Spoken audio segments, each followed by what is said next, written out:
Hey there, we're going to do a couple more examples. So I'm going to do example 7.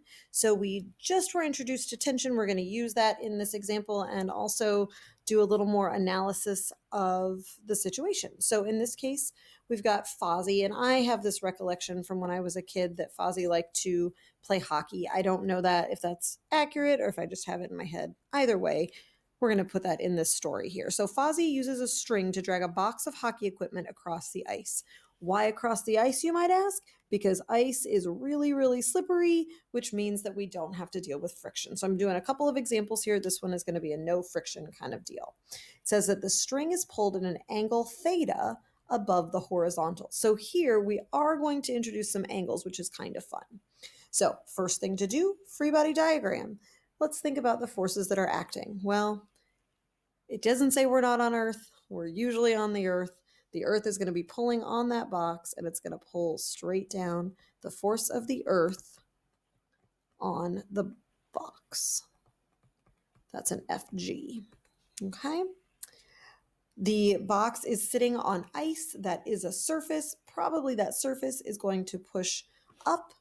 And so we're going to have a normal force. I'm going to go ahead and draw that normal force here. The force of the surface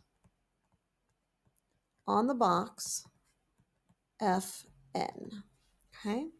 And then it says that there's one other force. It says that Fozzie is using a string to drag a box of hockey equipment across the ice. So that string is pulled at an angle theta somewhere above the horizontal. I don't know if it's to the right or the left. I generally draw them to the right, but again, it does not matter. But I'm just going to go ahead and draw it up like this. I'm going to put the force like this. So this is the force of Fozzie on the box. This is an applied force, and I'm just going to go ahead and mark that angle theta just so that I can kind of see what's going on. So the one kind of wrinkle that I'm throwing into this problem is that I have got two forces that are both in the y direction, and then I've got this funny applied force that's going somewhat in the y, somewhat in the x. We've done these things before, my friends. You totally can handle this. So it asks if the object is accelerating in the x and in the y direction. As Fozzie drags the box of hockey equipment across the ice, I'm thinking the box isn't going to sink down or accelerate down into the ice, and it wouldn't make a whole lot of sense for it to accelerate up from the ice. So I think it's probably fair to say that the object is not accelerating in the y direction. If that's the case, we know that the net force is going to be equal to 0, but we need to write that F net equation. So far, we know that the normal force pulls down, and we know that normal force pushes up. I apologize for that. And the gravity pulls down. Here's the thing, though. If you look at that applied force, do you see that there's part of it in the y direction and part of it in the x direction? This is the same vector stuff that we were doing in Unit 2. We're just breaking things into x and y pieces, again, just like we did. This is why we did it before, so that we could get good at it. So we're going to take that applied force and we're going to break it into part in the x. I'm going to call this FA sub x because it's going in the x direction, and then I've got part of it that's going in the y direction, FA sub y. Okay, so I see that I do indeed have another force acting in the y direction, not just the normal force and gravity. We've got something new this time. So we're going to add FA sub y. If I add those all together, they need to add up to 0, and there I have a F net equation. Because I'm clever, because you're clever, we can see that we can change that FAY into something related to theta. So I'm going to just recopy this FN plus negative FG plus FAY. We see that that's the opposite side. So we could say that FAY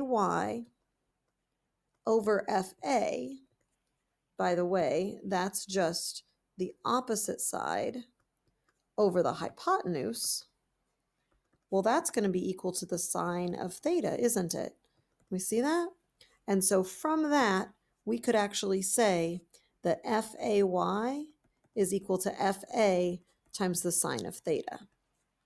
So in my F net equation, I'm going to go ahead and write Fn plus negative Fg plus Fa sine theta is equal to 0. This right here is the expression that I would very much hope to see on a quiz or a test from you when writing the F net equation in the y direction. Okay. In the x direction, we can do a similar thing. Now, remember, it said that there was no friction. It doesn't say anything in here about whether or not it's accelerating. So if we look at the free body diagram, we can see that there's only one force acting in the x direction. And so I'm thinking that it is actually going to accelerate. Holy cow, it's pretty exciting, you guys. It is going to accelerate in the x direction. So yes, it does. Hooray. All right. In the x direction, the only force that we have acting is Fa in the x direction. I can do a similar thing with sines and cosines for the x part. I can say that Fax over Fa is equal to the adjacent. Remember, it's the side that is touching the angle divided by the hypotenuse. Adjacent over hypotenuse is cosine, so it's the cosine of theta. And so I can say then that Fax is equal to Fa cosine theta. And that is, I'm going to go ahead and write that down here, Fa times the cosine of theta is equal to my F net. And at this point, I'm just going to say that that is not equal to 0, which kind of makes sense. All right, so there you go. Look at you. You just did some vectors and some forces all in one. Nice job.